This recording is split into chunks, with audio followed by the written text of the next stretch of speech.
Scroll 1. The Lie in the Mirror. It looks harmless. A $5 top, a $9 dress, a cart full of outfits for the price of dinner. To millions, it feels like winning the fashion lottery. But behind the digital storefront of Shein, the most downloaded fashion app in the world, is a system finely tuned to deliver the illusion of affordability. Not fashion, not creativity, not freedom, illusion. This is the story of how a little-known Chinese startup quietly unseated Zara, the emperor of fast fashion. Not by designing better clothes, but by building a smarter machine, a darker one. What Zara industrialized, Shein digitized. What Forever 21 broke, Shein buried. And what the world mistook for progress was really just a faster conveyor belt to exploitation. Scroll 2. The rise of the machine. The man behind the machine was not a designer, nor a fashion mogul. His name was Chris Xu, and in the early 2000s, he was just another student quietly attending Washington University in St. Louis. He studied international trade and business, and while others dreamed of corporate jobs, Xu watched the rise of e-commerce with obsessive interest. Born in Shandong, China, Xu returned home after graduation and began working in online marketing.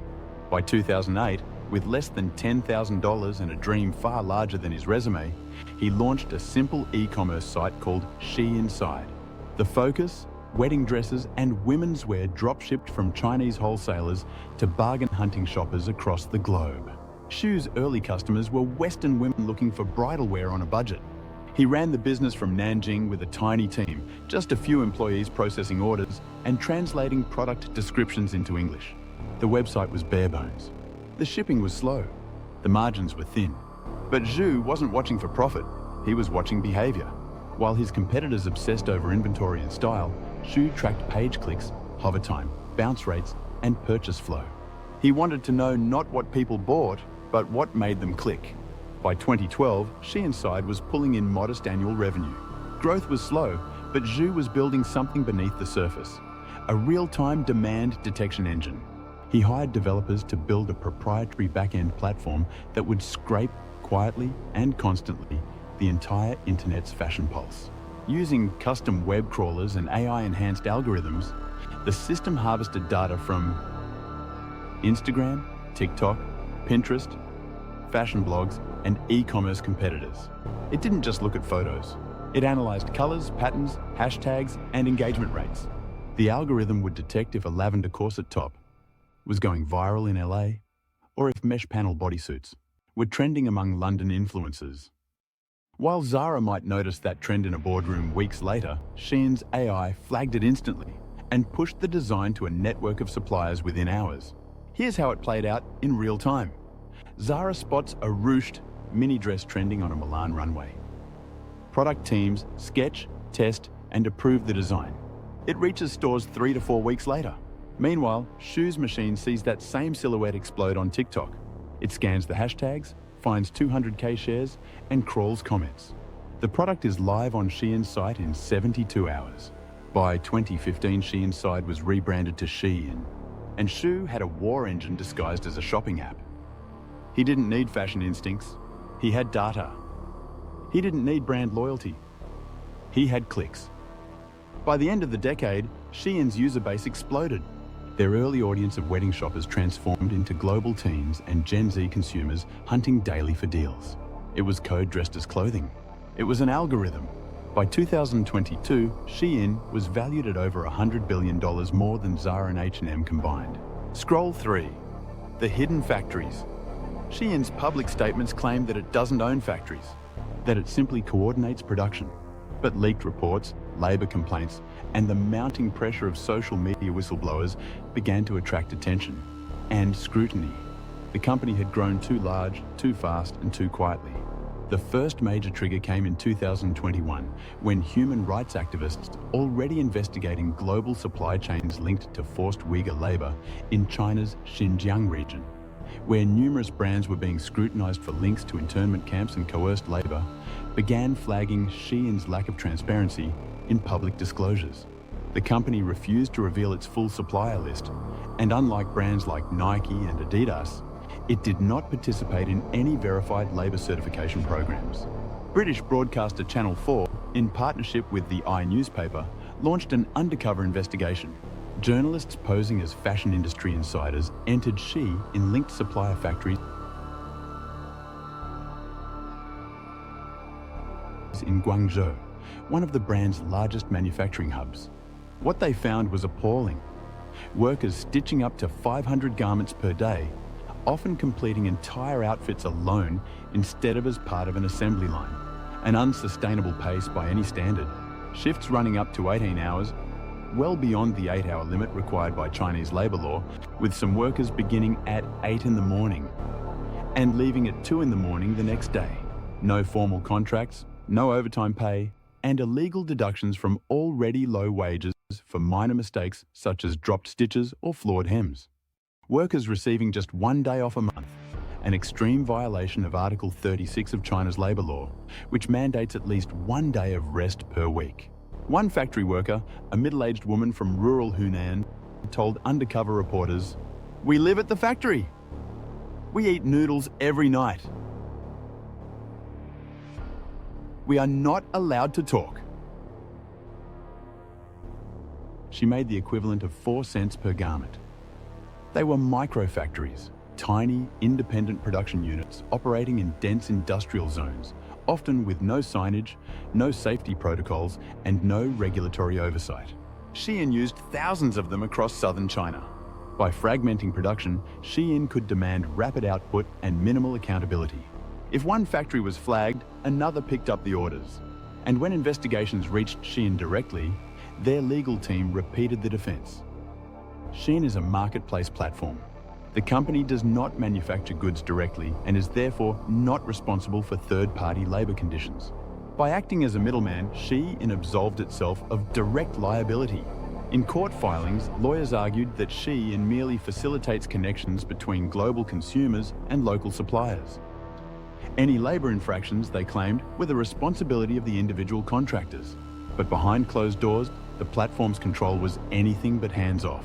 Shein dictated prices. It set shipping windows. It penalized delays. It flooded suppliers with requests based on real-time algorithmic trends. In reality, it was the puppeteer. The middleman defense worked, at least in legal terms. But in the court of public conscience, Shein's guilt was harder to wash away. Scroll 4. Stolen threads. In the world of fashion, originality is currency. And in the legal world, it's called intellectual property, the protection of unique ideas, designs, and expressions from being stolen or copied without consent. But in Shein's empire, originality was less a value than it was a vulnerability. The warning signs came from small creators, independent artists, Etsy shop owners, and boutique designers who suddenly began seeing their own handmade designs being worn by strangers on TikTok. These weren't similar styles. They were nearly identical. A crochet top with mismatched colors and loops, a mushroom print hoodie, a hand-drawn angel graphic. Each was a product these artists had sold in limited quantities, only to see a Shein version appear on the platform within weeks, sometimes days. The knockoffs were cheaper, mass-produced, and stripped of any credit. At first, the accusations surfaced as whispers in comment sections. "This looks like @so-and-so's design." But as screenshots mounted and side-by-side comparisons went viral, the fashion community began to speak louder. In 2021, designer Bailey Prado went public. She accused Shein of copying over 40 of her original crochet designs. Her social media post triggered a domino effect. Dozens of artists, some with only a few hundred followers, posted similar experiences. Many said they had been gaslit, ignored, or buried by the scale of Shein's platform. The legal fight escalated in 2023. 3 artists filed a lawsuit in California federal court, alleging that Shein's business model was deliberate and calculated theft of intellectual property. Their claim detailed a pattern. Shein used data scraping tools to track viral designs from small shops. The designs were sent to suppliers without contacting or crediting the original creators. Shein sold the items at cutthroat prices, often undercutting the original artist by 80% or more. The lawsuit described this not as occasional infringement, but as a systemic practice. One lawyer compared Shein's strategy to corporate pickpocketing on a digital assembly line. In a typical IP case, the process is straightforward. A designer proves ownership of a unique design, shows that the defendant replicated it substantially, and seeks compensation. But Shein complicated this by acting as a platform, not a producer. Its lawyers argued that third-party sellers were to blame and that Shein merely hosted the products. Despite the defense, pressure mounted. In some settled cases, artists received undisclosed financial compensation. But many lawsuits were stalled or dropped due to Shein's complex web of legal entities. Shein is technically a Singapore-based holding company with operational arms in China, complicating jurisdiction and enforcement. Fines, when paid, were often minor compared to profits. A reported settlement in one case amounted to just $15,000, less than a day's revenue for the company. To designers, the message was clear. Once you share a design online, it could be Shein's in a matter of hours. Some creators began watermarking every sketch. Others stopped posting collections altogether, fearing that exposure meant exploitation. One artist wrote in frustration, "I don't feel proud to go viral anymore. I feel hunted." And for Shein, each design was just another data point, another item to scrape, replicate, and bury in a sea of 6,000 daily SKUs. In Shein's system, creativity was disposable, but the damage was permanent. Scroll 5, the price of addiction. Shein isn't just cheap. It's engineered to be addictive. The app is a behavioral trap, built not just to sell clothes, but to hook users into a cycle of engagement. From the moment you open it, Shein gamifies the experience like a mobile casino. Spin the wheel discounts offer you a random percentage off your cart. Tap once, get 10% off. Try again tomorrow. Maybe get 20%. The uncertainty fuels repeat visits. Daily login bonuses give users Shein points that can be redeemed for discounts, but only if they log in multiple days in a row, conditioning users to return constantly. Flash sales show countdown timers, instilling urgency. Push notifications ping you about trending products that match your scroll history. This is variable reward conditioning, a behavioral psychology principle made famous by slot machines. Instead of giving a reward every time, the app delivers unexpected bursts of savings or points, triggering a dopamine hit in the brain. This system is particularly effective on teenagers and young adults, whose impulse control and neural reward systems are still developing. Shein didn't just study shopping behavior, it exploited neural architecture. The company built these features on top of its existing AI and web crawling infrastructure. Once Shu's team mastered predicting demand, the next step was manipulating desire. If the data could tell them what users wanted, gamification could tell them when to want it and how often.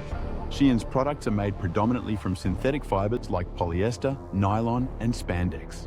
These materials are petroleum-based, cheap to produce, and highly elastic, ideal for fast production and tight silhouettes. But they come with a dark legacy.